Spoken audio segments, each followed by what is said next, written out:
Hi everyone, welcome to my channel, Online Learning. In this video, I'll show you how to write letter G, both capital and small cursive letters. Okay, start from the top, red line, slant line, make a curve, touch the red line, come back on the seam line, touch the below red line, make a loop and slant line. J. Now small J.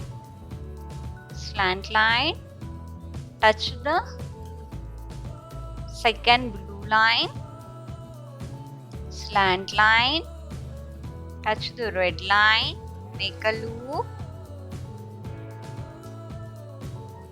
dot. Let us practice once again.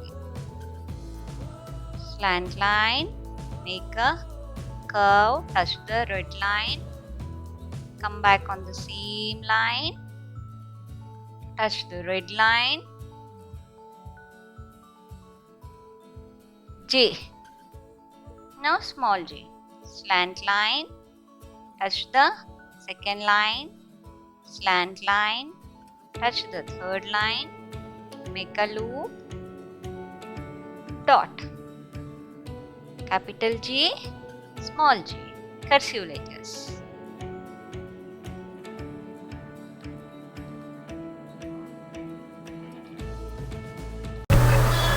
Thanks for watching. For more videos, please subscribe my channel.